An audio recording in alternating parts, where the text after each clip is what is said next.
Tink, tink, tink. The sound of a hammer clanging against hot metal rings loudly through the cavernous workshop. The brightness of the shop belies the hour. It is very early, long before the sun. The sun never really shines in ruined Cather anyway, now does it? Tink, tink, tink. The hammer continues to beat and clang, reverberating around the stone walls. A small figure, clad in heavy, dark overalls, brings the hammer down again and again onto a long, slender piece of steel. In his left hand, he holds a red stone about the size of a kiwi. It glows bright red, and with the glow, the steel heats until it becomes radiant and malleable. Tink, tink, tink. Across the room, a door opens as another short figure enters. He slowly makes his way across the room to you, each step clanging with the sound of a cane hitting the floor, followed in step by a metal peg leg. He approaches the young man, clanging away at the metal with his hammer. Hearing someone approach, he turns, pulling up his thick goggles. Zach, why don't you describe your character for us? I'm 3'1". I'm a gnome. My skin is gray. It almost looks like a vampire, like what you would imagine vampire color skin to look like. Okay. My eyes are blue, but I guess from the lack of light, they're almost like shadowy, like they look dead. Oh, that's good. And then I kind of just have like long, messy hair pulled up into a bun. It's black. Black hair. And what are you wearing? I have a pair of Tinker goggles over my face right now. I'm wearing a dark gray shirt with heavy black overalls and then a pouch across my waistline to keep my tools. You turn and you see an old man, or I should say an old gnome, coming towards you. He's got crazy, wiry hair, all white. He looks like he just rolled out of bed.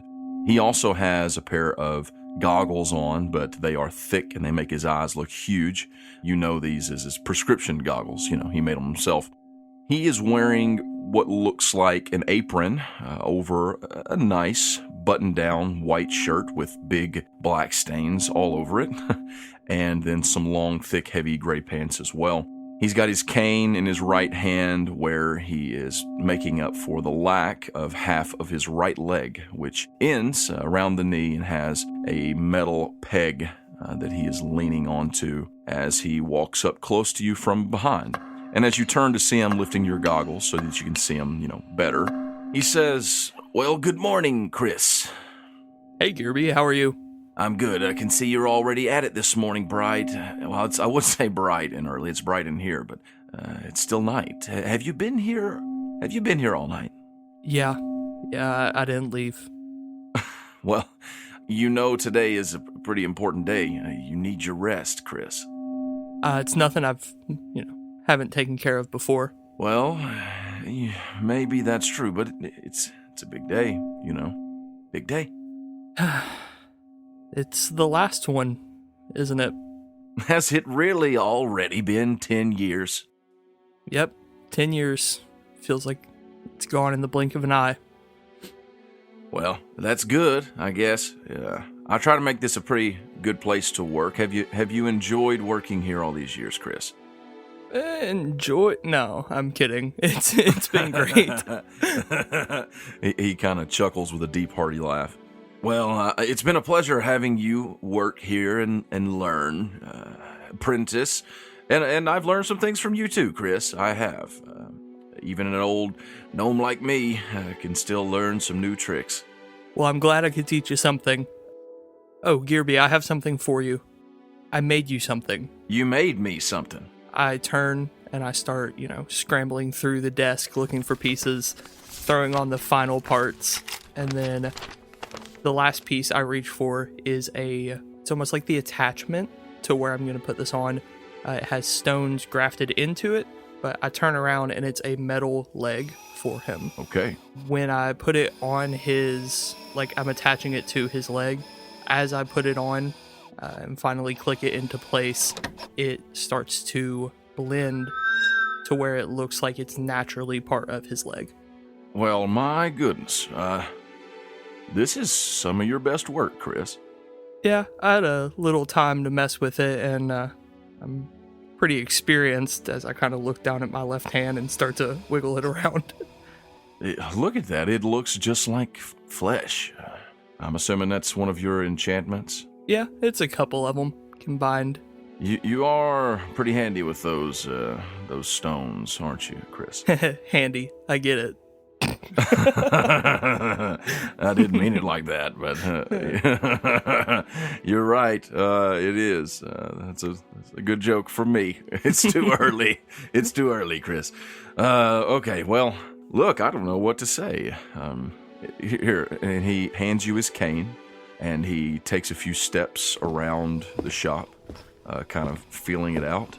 And you can tell he looks a little awkward kind of walking with it because he's been so accustomed to walking on a little metal rod for so long. Oh, this is some good handiwork here, Chris. It might take me a little getting used to, but thank you. I don't know what to say. What you've done for me the past 10 years has been enough. Thank you, Gearby. Well, it's been my pleasure, Chris. But you know, I know it sounds like we're saying goodbye and this is the end, but you know you're welcome to just keep working. I mean, still a lot of work to be done here. Fizzy Gear Guild is more popular than it's ever been. We're busy. I mean, I know you've got that adamantine to deliver to Dimmerhold later this evening, and I know you said you're gonna probably stay there for a while, right? Check things out. But whenever you're ready, your job, your place here is waiting for you. I mean, I'm not going to live forever, Chris. You know, this guild, it needs people like you who, with some good old-fashioned elbow grease and ingenuity, can take things forward. That's what Rune Cathair is all about, isn't it? Taking things forward. I'll be back eventually. I've been stuck in Runedrock my whole life, Gearby. I want to get out and experience a little bit, but I'll return to the guild. I'll be back.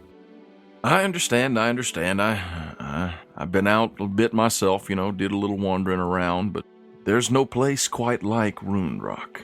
It's a big world out there, but this place is special. So I look forward to when you do return, and hopefully you'll have something cool and new to show me. As long as you're not dead, you old fart. He gives a big, deep chest chuckle and laugh. You probably ought to be getting on out of here now, Chris. You've got business to take care of. You're not quite done yet. Yeah, I know. Before we leave, I gotta go say bye to Chris and Chris, though.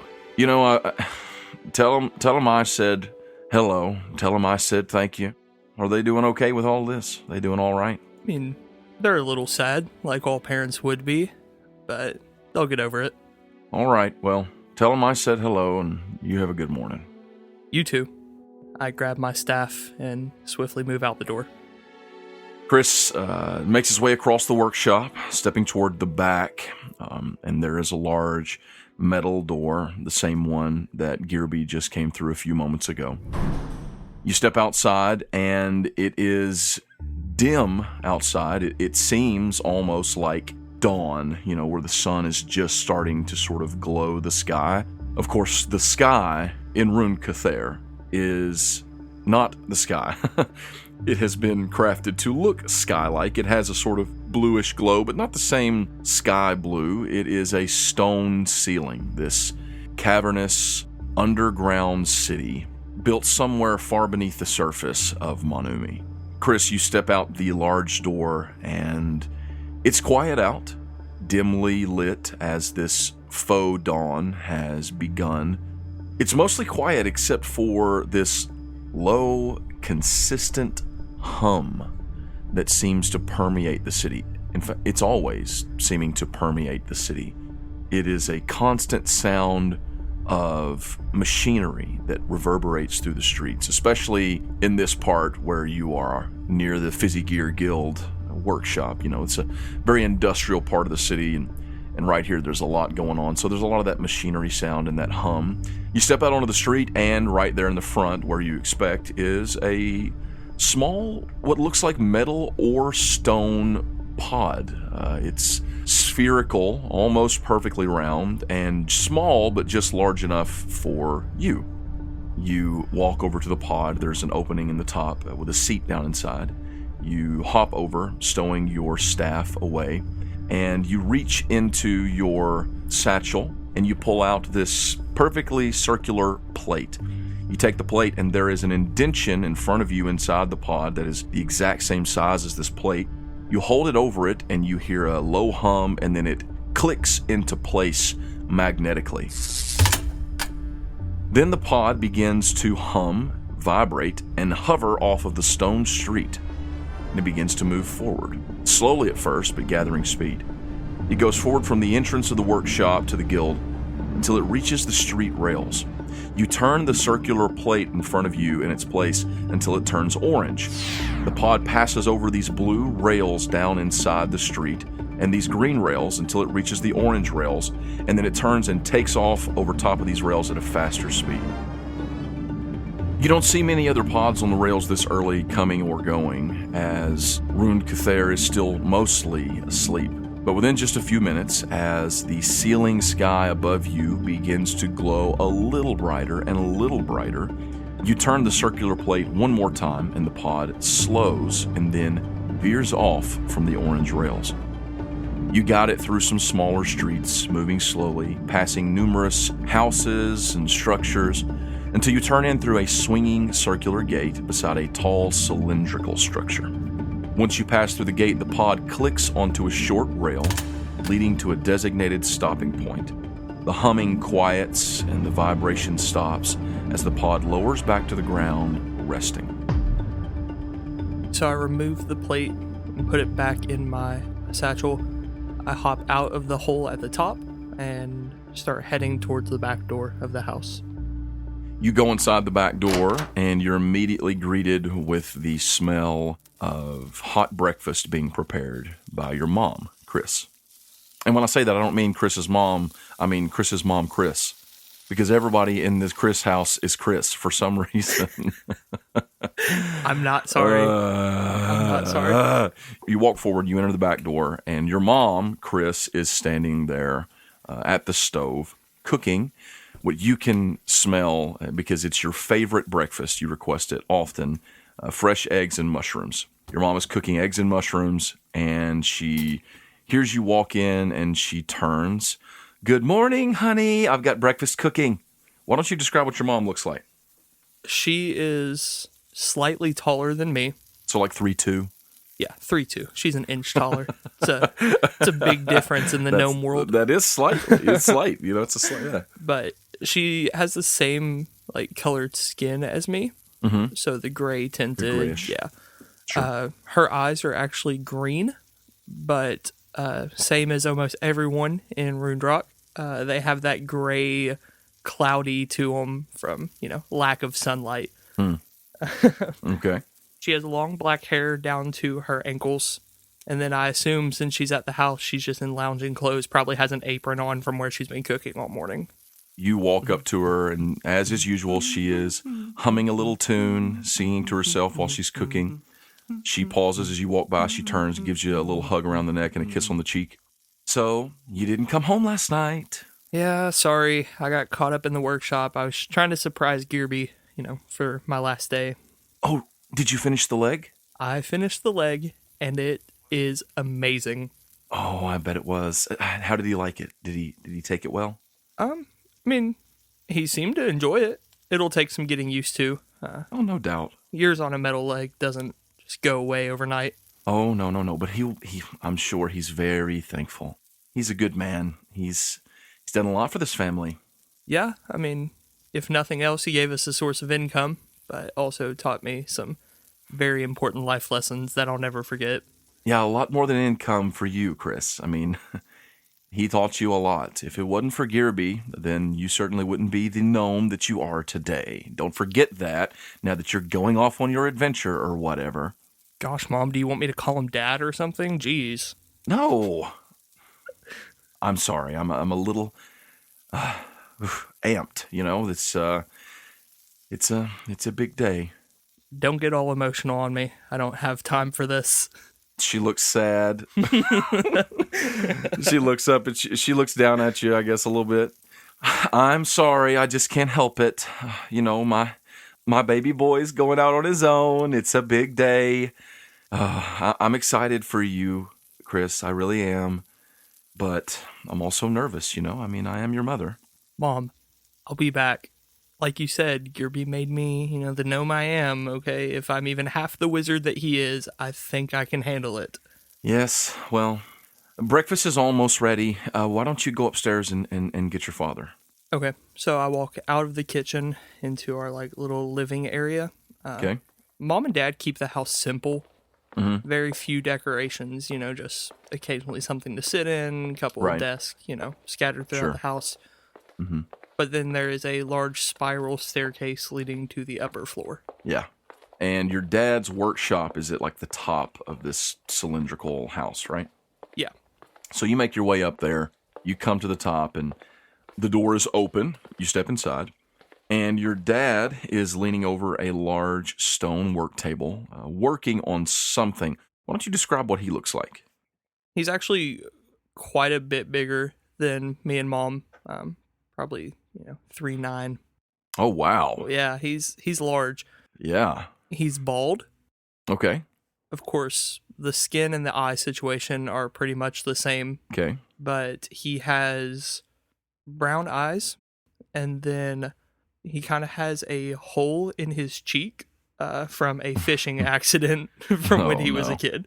The hook kind of went through him, and then, yeah. Wow. He is leaning over this table, like I said, working on something, and he hears you as you walk in. He says, "Oh, good morning, son." Good morning, Chris. It's early day, huh? Early day, late night. I can't tell which one it is. You didn't come home last night, did you, son? Nope. In the workshop working all night again. Did you finish the leg? Yeah, I finished the leg. Smooth as could be. And Gerby, he appreciated it. He was good to you. I mean, he didn't throw it on the floor and say he hated it. So well, that's a good sign. I've seen Gerby throw many a tantrum, but I'm sure he was very appreciative. And you did a really really kind thing for him. I don't think he'll forget it. Yeah, it's the least I could do to repay him. So. Well, I didn't get a whole lot of sleep either. I was actually working on a little something for you, son. Oh, Dad, you shouldn't have.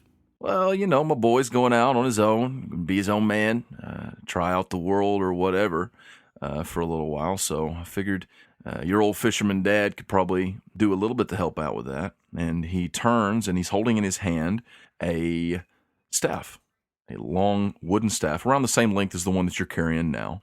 But it looks pristine. He has carved it down to a perfect smoothness. And he has put a very nice, graphite, but a softened graphite, something that you guys kind of deal with down here, handle around the middle where you would hold it. At the bottom, there is a similar soft graphite foot that is attached, not like a foot, but like a little stopper, like a dark blackish gray stopper at the bottom of it. And then there is this strange-looking gray twine tied around at the top with a hook hanging off of it. This will be just right for you. Your satchel, you can here. Give me your satchel. And he kind of grabs the staff out of your hands, and he just unhooks the satchel that's just tied around the end of it, and he puts it onto this new twine and this hook, and then he holds it up. He kind of looks at it. Yeah, I think that's pretty good, and he gives it to you. Oh my gosh, Dad. I love it. How long did you spend on this? It doesn't really matter. I spent some time on it. You like it? I love it. The graphite, it matches the polka dots on the sock. Yeah, he kind of scratches his bald head. Yeah, that took a little bit of testing, but I finally got it. So I'm glad that you like it, son. Hopefully, this is a really strong. I've enchanted it like I do a lot of my fishing rods. It won't break. Don't worry. Nothing. Well, I won't say nothing, but nothing that you should be dealing with will have any risk of breaking this bad boy. Thanks, Chris. And I run in and I hug him.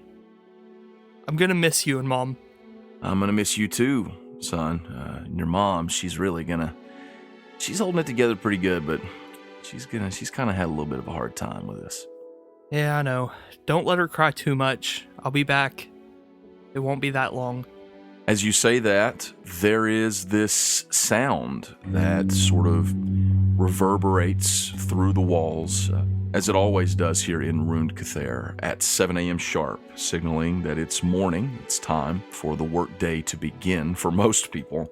And you know, Chris, that your train is waiting at 8 o'clock, so you kind of need to get out of here in a hurry. Well, Dad, that's my signal to go. I'll be seeing you. Well, listen, son, your mom's been cooking you breakfast all morning. Make sure that you get some on the way out, okay? And I just kind of take off and run. He grabs you. I take off He and grabs run. you into a big hug. He grabs you. You're not getting away from me, son.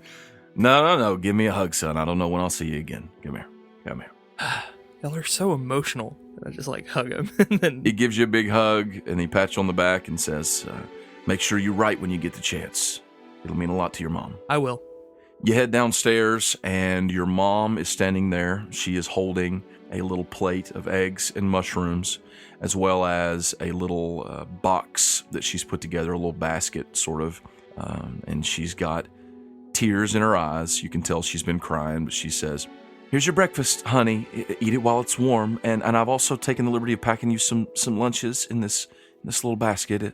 You might get hungry on the trip, and just be careful, okay? Before I say anything, I just kind of ignore the food. I just run up and give her a hug.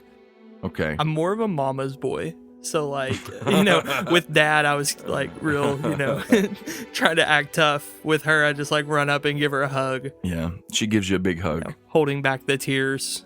I don't say anything. Yeah. I just kind of sit there for a minute. Don't worry, Chris. It'll be fine. You'll be fine. And we'll be here when you're done. You can come back. Everything will be just fine. Just be careful. I will, Mom. And I take what she's holding in her hand and kind of put the box away. Mm-hmm. And then I'm shoving my face full of food as I'm heading out the door. You woof these eggs and mushrooms as you head out the front door, and out in front of the house, waiting for you at 7 o'clock sharp, is another one of these pods, but this one is more like a public transportation pod. It's longer. It could probably seat 3 to 4, maybe even 5 gnomes. And in the front of it is a gnomish girl. She is seated. She's got bright orange hair, and she gives you a little wave and says, Chris? Do I know her, or is that just No, it's a you don't know taxi her. type thing? Okay. Yeah, it's just like a taxi type thing. Yeah, that's me. I'm here to give you a ride to the station. Yeah, and I just kind of hop in. Okay. You awkwardly climb into the back. She Yeah, turns. why is she still talking? No. Just trying to be friendly. Gosh. Sure. She turns the circular plate in the front of the pod, and it begins to take off again. It circles around, and you all head back toward the rails that are running across the major streets through Ruined Cather, and you click onto the red rails heading west. You come upon some more traffic. There are a few more pods on the move, some individual ones like yours, and some more transportational, like public stuff like this one. But it's still not too bad. It's still pretty early in the day. And finally, after a somewhat short journey, not too far, probably 15, 20 minutes or so, the pod comes rolling up to the entrance of the station. The station is carved into the side of this enormous cavern wall. It's not a structure as much as it is just a hole cut into the stone deep beneath the earth of Manumi, and here the outside walls of the city of Ruined Cather. She stops the pod, giving you the chance to climb out. You kind of scramble out of the pod, and she turns to you. Have a good day. You too, thank you. Take off running in case she tries to talk to me again. You take off jogging toward the station, and high above this very large entrance into the stone, there is a bright red sign engraved and glowing on the stone above the entrance that just says the word exit in Gnomish. And you know this is the station, really the only proper exit out of the city of Ruined Cather, or as the locals call it, Ruined Rock. Chris, you enter the station? Yeah, I go in. It's already pretty busy in here. There are dozens of gnomes preparing to leave Ruined Rock. Kind of sidling from side to side, looking around, figuring out which tunnel they need to go into, which exit or entrance they need to find. And you look up, scanning the disparate tunnels as well. And above each tunnel entrance, there's a destination name illuminated in that same sort of bright glowing red. You finally spot the one that you need, and it says in Gnomish above it, Lower Dimmerhold. Okay, so I approach that station area. Okay, you approach the entrance to that tunnel? Yeah. Do I see who I'm supposed to be meeting up with, or do I assume I just need to hop on the train? And then... You don't see anyone. You're supposed to be meeting up with a couple of your colleagues from the guild. You don't see them, and as you approach the gate, you see the attendant standing there. There is a gate that will have to be opened to allow you in. There is a gnomish figure standing there, a young gnomish man. He's got dark blackish hair, kind of short and messy. He's wearing big, thick glasses, and he is holding what looks like a sort of like a book, like a booklet, like a not a tablet, but like a notebook in his hand, like a clipboard. Steven, Stevie, Steve-O, do I really have to do this again? You know me. Like, can we just skip it today? He looks up, he sees you there, he pushes his big, thick glasses up on his nose, and he says, Good morning, Chris. Yes, I'm afraid we do have to do this. You know, protocol. All right, hit me with it. Let's get it over with. He flips through his clipboard there, and he looks up at you, kind of holding his back straight. Name? Chris. Full name? Keeps rocks in socks.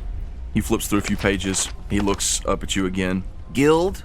Same one I've always been a part of, Steven. Fizzy Gear Guild. He looks down and looks over his glasses at you, kind of scoldingly. And what is your business today? The same thing I do every time.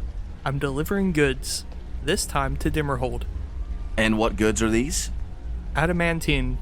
He looks down at his papers, looks up at you, looks down at his papers, and then he closes it up finally. All right, everything seems to be in order. Thank you, Chris, thank you, Keeps Rocks in Socks. Your drill train will be arriving, he looks down at this little dial on his wrist, in probably 15 or so minutes. If you would like to make your way down the tunnel, please, when you reach the line on the floor, it looks just like this one, and he points down to like a yellow dotted line at his feet. When you reach the yellow dotted line that runs across the floor and all the way around the tunnel, you must stop and wait there. And when the drill train arrives, make sure that you do not step in front of the line until the attendees tell you that it is safe. Thank you, Steven. And because you were so blinded by hatred, you forgot part of your job. And as I'm walking away, I solemnly swear that I will tell no one of the secrets of Rune Cather. I was getting to that. He yells at you as you walk your way down the tunnel, and he frustratedly adjusts his collar and fixes glasses and turns back toward the crowd that's approaching him. You make your way down the tunnel. It's a long, dark tunnel. You come to a few staircases until you have dropped probably something akin to 3 stories down from the entrance of the station. You finally come following the lights on the walls and the stairs down, and you hear a few voices talking ahead, and you reach the end of this tunnel. At the end, there is, just like Steven told you there would be, a yellow dotted line crossing across the floor and all the way around the walls and the ceiling. You see a few people standing around down here, probably 20-ish gnomes, a group standing there, and then you see a couple of dressed attendees standing on either side of the tunnel. As you're approaching the group, 2 of the gnomes break off and approach you. They look similar. They both have bright blue hair, one short and spiky, the other long and tied back in a ponytail with the similar rock gnome grayish skin that you're accustomed to. They come walking up toward you, and the girl with the ponytail says, Chris, good morning. You made it. I was getting kind of nervous. Zinx, do I ever not show up?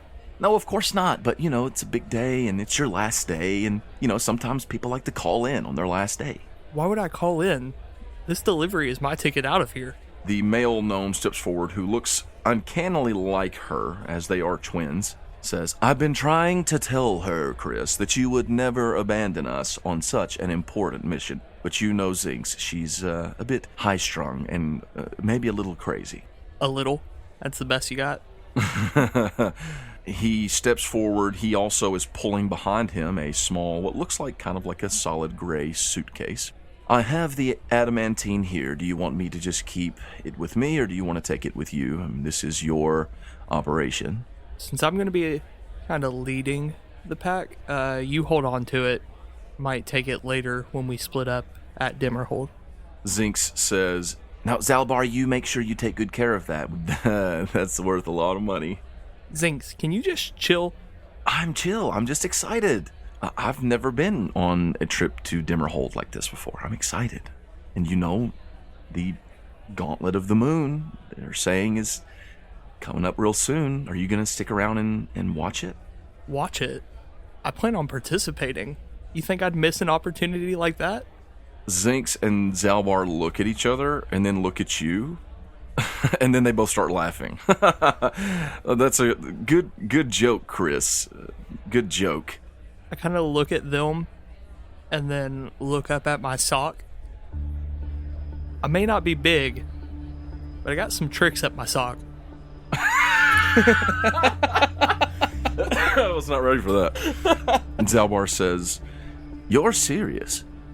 You're actually thinking about entering into the Gauntlet of the Moon against the strongest and most powerful people across all of Manumi? There is no thinking, Zalbar.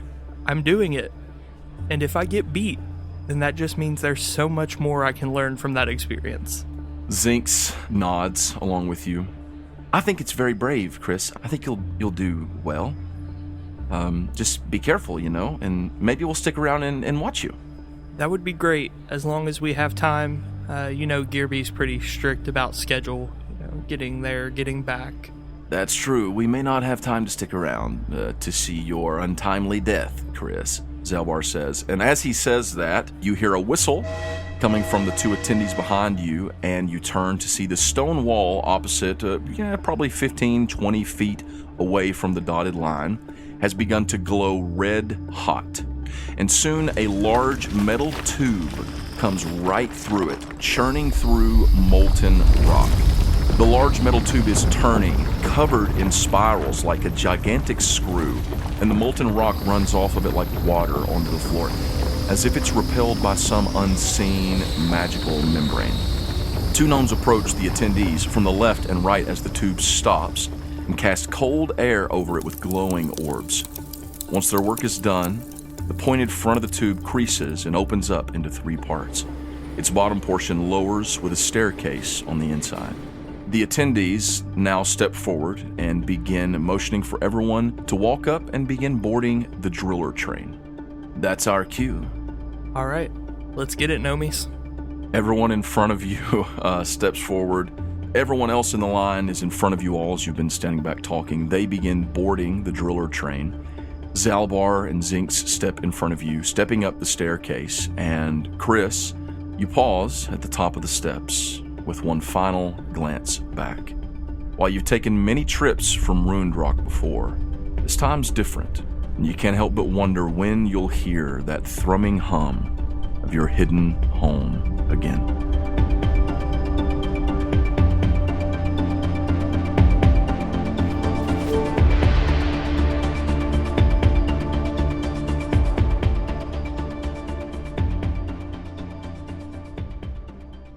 I wonder what you'll fight tonight. Oh, I bet she'll fight a dragon. No way. Not even Grandma Gertie could beat a dragon. Shh, it's about to start.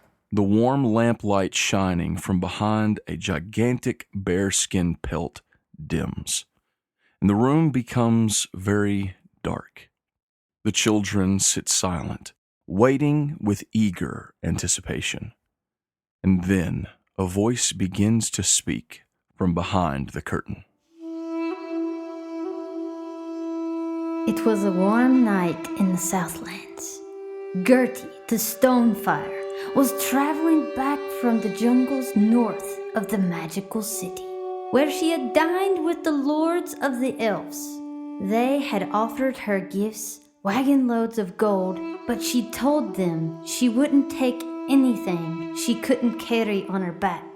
And so instead of the gold, they had enchanted her hammer, that it would never chip and never crack, that it would return to her hand with a simple word of command. Whoa. With this new power in her hands, Gertie was anxious to put it to the test. It's one thing to say the hammer was magic. It was another to put it to action. On the road home, Gertie took a detour off the path to the north some 10 miles, and she came to a treacherous place. Dangerous, notoriously a den of the monsters. The Pits of 10. Oh no! Not the pits of 10.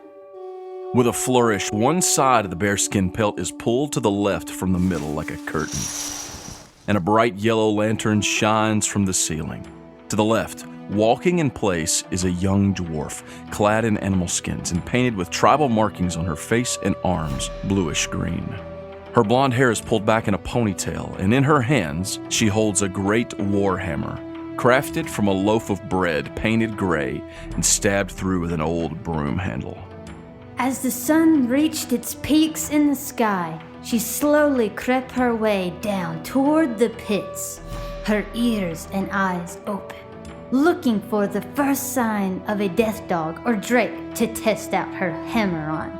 Little did she know, as she slid down the large ravine, something new, something powerful had taken roost in the pits, a great desert rock. What's that? The right curtain is suddenly pulled aside, revealing the great desert rock. A thick-boned figure is curled up around a gigantic stone, painted like a colorful egg. His clothes are lined with bright feathers of red, blue, and gold, and on his face is strapped a long, sharp beak. He is sleeping. Excited, Gertie slowly approaches the great beast.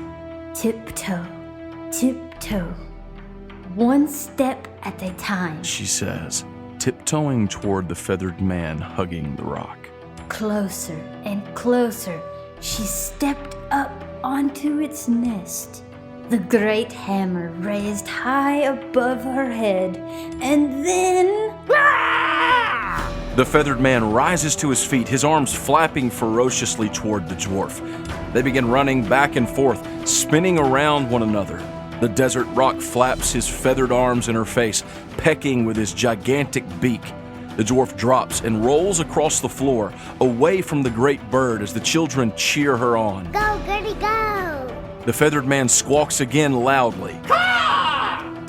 Then, flapping his wings, he runs around, arms spread, and begins to swoop down toward her again. Look out, Gertie! The dwarf, down on her knees, grasps the homemade hammer in her hands, and with a great war cry, tosses it true toward her foe. The bread hammer crashes into the beak of the feathered man, knocking it askew. And with one final squawk, he falls onto the ground, clutching his chest, and goes still. Yay, Gertie! The children cheer, now with the feathered man defeated. But he quickly lifts his head, shushing them once more. Shh, it's not finished. Lying still again, the dwarf then approaches the nest of the great desert rock once more. And with a coo, she leans down and picks up a small turtle tucked away in the nest behind the rock's egg. Aw, hello there, little fella. Don't you worry now. Gertie's gotcha. Turning to the audience, the dwarf holds the turtle in one hand and the hammer in the other. And thus did Gertie the Great, Gertie the Stonefire, unwittingly rescue her lifelong friend, Shelbert.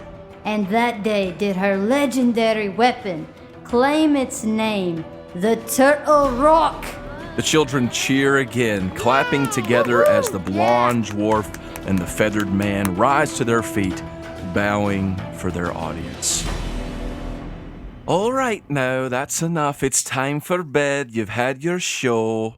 An older dwarf lady comes walking into the room, shooing all the children together, They quickly begin to protest.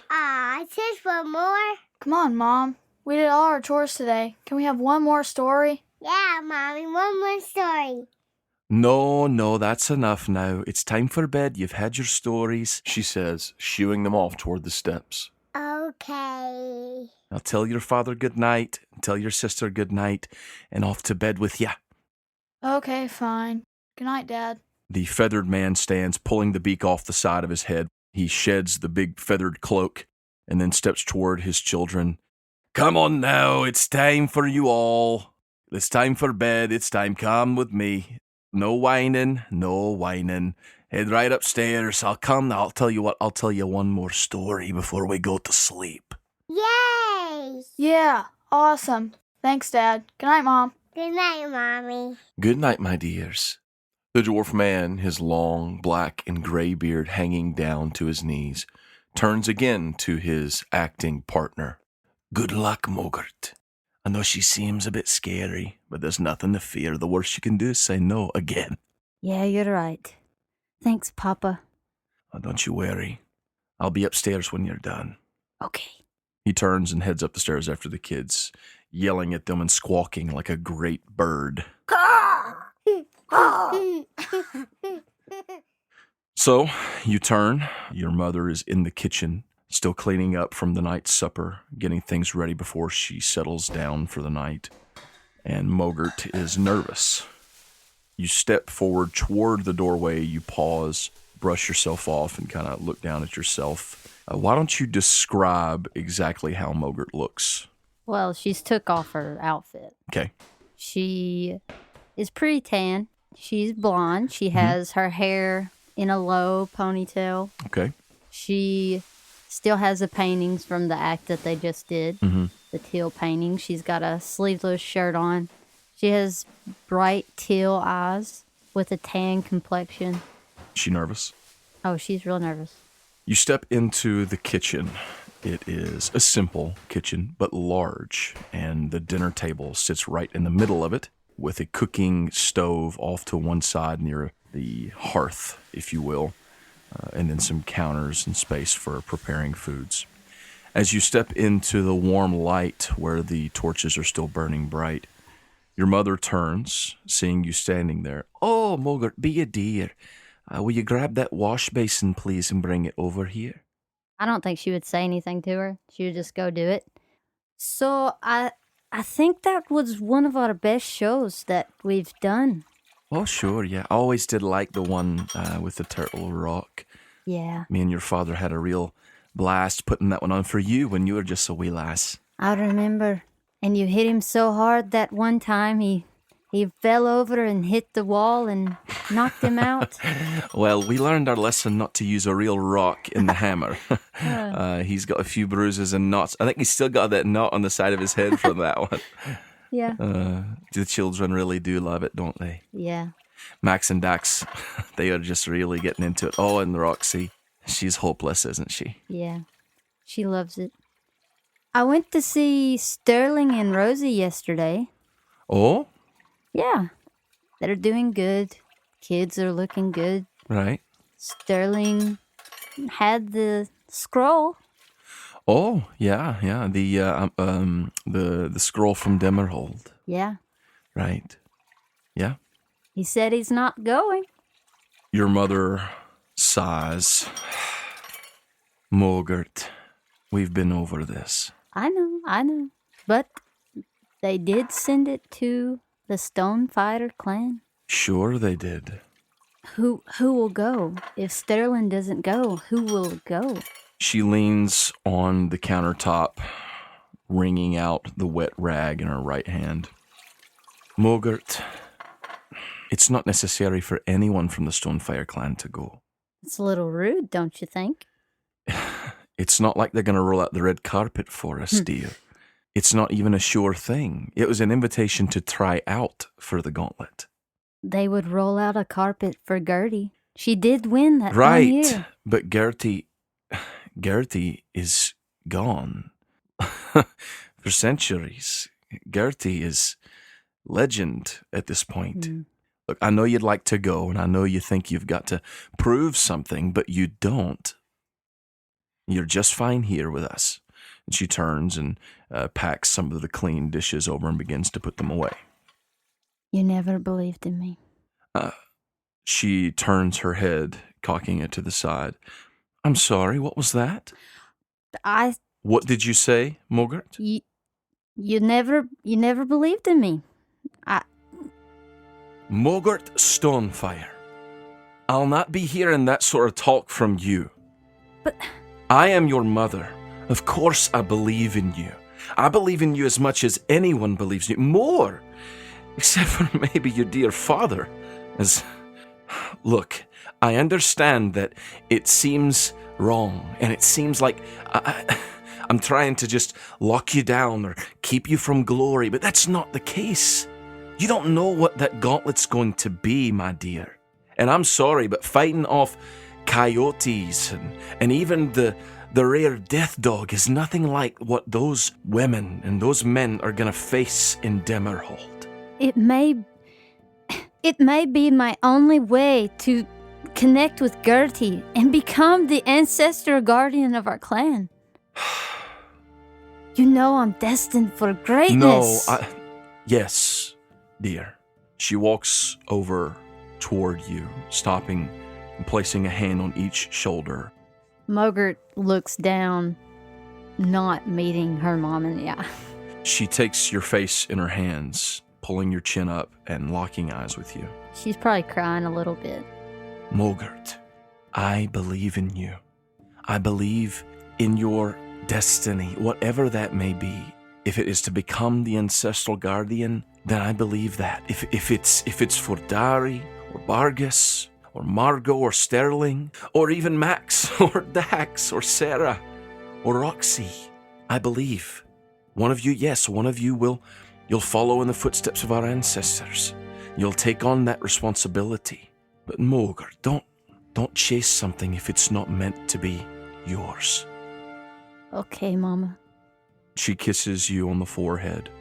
I know your heart is set on this, and it may be that you are the ancestral guardian of the Stonefire clan, but it's not today, and the gauntlet's not for you tomorrow.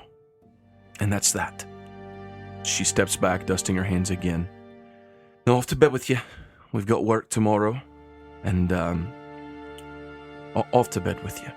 She turns and quietly just walks upstairs slowly. Maybe every once in a while turning back and looking at her mom. You go upstairs. The little ones are already in their beds, asleep. Max, Dax, and Roxy share a room with you. Sarah and Melina have a separate room where they stay. Mogert's papa's asleep in between Max and Dax, one lying on each arm, Roxy at his feet, all bundled up on a pile of pelts at the foot of Mogert's bed. Mogert goes, she climbs into her bed, pulling the pelt up over herself. It's cool. It's colder than it's probably ever been this time of year, even though it is winter, this far south in the drylands. Ever since the forests have turned white, it's gotten much colder. But as she lays there thinking, her mind racing, her heart beating, and a bit broken, she finally does drift off to sleep.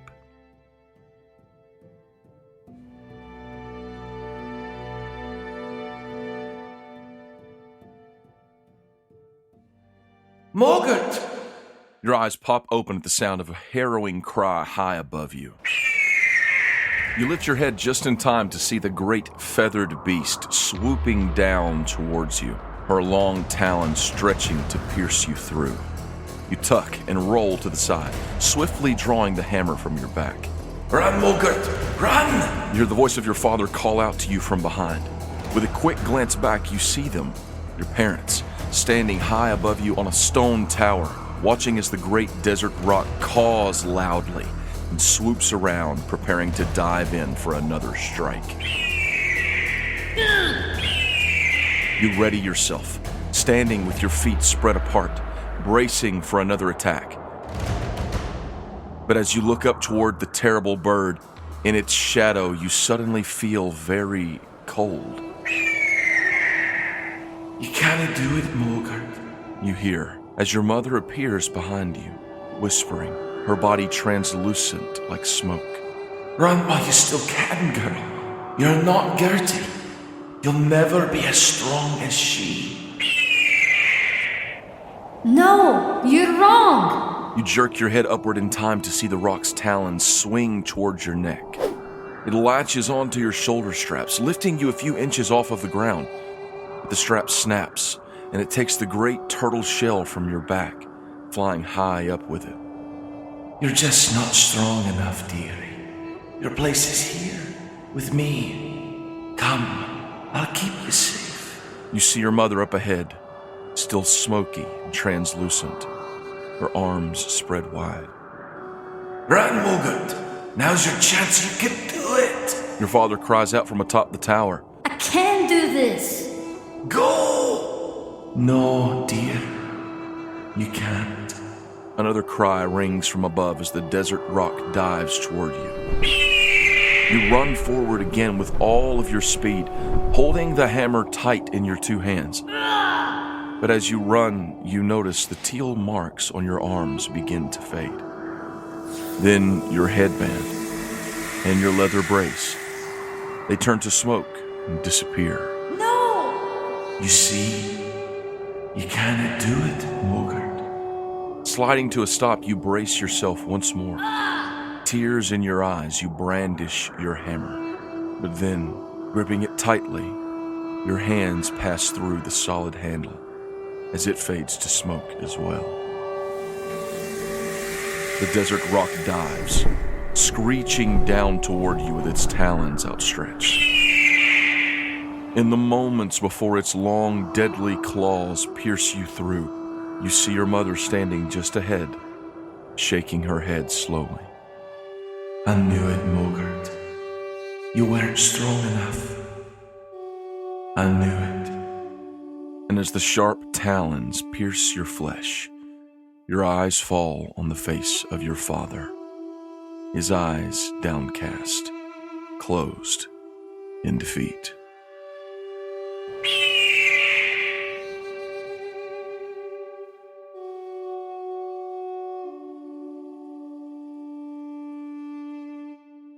You jerk awake, panting. You're back in your room now, and everything is quiet. The twins and Roxy are all asleep in their beds. Your papa's gone back down to his own room. Your heart is thumping in your chest, the blood pumping loudly in your ears, hot. You grip the collar of your tunic. You can still feel those sharp talons as they pierced your flesh.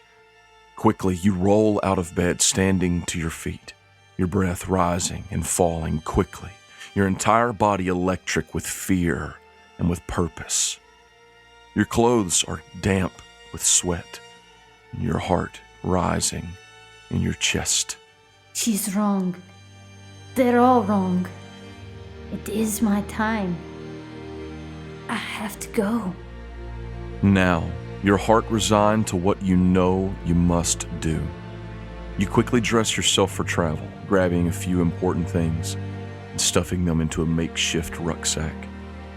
Once finished, you pause over the little ones. They won't understand now, but they will one day. You lean down, kissing Roxy and the twins on their forehead. Then, silent as a rogue, you make your way back downstairs. Grabbing your sleeveless cloak, you slip out the front door of your home and out into the cold dark. It's a clear night. The moon shines brightly with the stars overhead. You walk across the dry, desert ground to the northern side of your home, where there stands a long, narrow building, the symbol of the clan Stonefire carved plainly into the center of the door. Inside, you close the door behind you. And then, taking a small lantern near the doorway, you light it, stepping forward. Walking slowly toward the back, the light of the torch reflects off of the lacquered wooden walls, and each panel speaks another chapter in the history of the Stonefire clan. The greatest exploits of your ancestors are represented within these four walls, each of their weapons and tokens of battle immortalized here within this shrine. But none bear the weight of the final artifacts, hanging prominently on the rear wall. Stepping forward, you raise your torch. The large shell of Gertie's deer tortoise hangs there, still. Across the back of the shell, strapped to it, is a large warhammer, Turtle Rock, the pale gray stone marked only with the turtle symbol of the clan Stonefire. You pause for a moment, lowering your eyes to the large stone at your feet, bearing the words, In honor of our matriarch, the warrior Stonefire, Gertie the Great, and her faithful companion, Shilbert.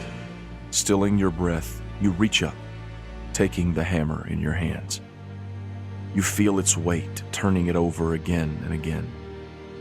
Brushing your hand over the turtle symbol of your clan, you notice something. Perhaps it is the late hour, or just a trick of the light, but for a small moment, almost imperceptibly, it seems as if that dark teal symbol gives off the faintest glow. Some minutes later, Mogert exits the shrine. The shell is now strapped to her back, her sleeveless cloak draped over it with her hood pulled up, and hanging down over her right shoulder. Her blonde hair is formed into a long, tight braid. The teal tribal paintings of Gertie are now back on her arms, and Turtle Rock is strapped to the shell.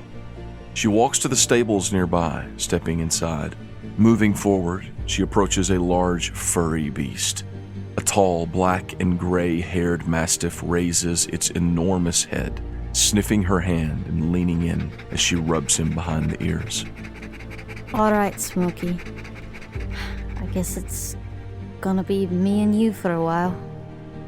Atop her companion, Smokey, Mogert rides out from the dark stables, pointed north. As they reach the crest of the hill, she pauses for one more moment as she looks down again toward her home. Protect them, Gertie. Please.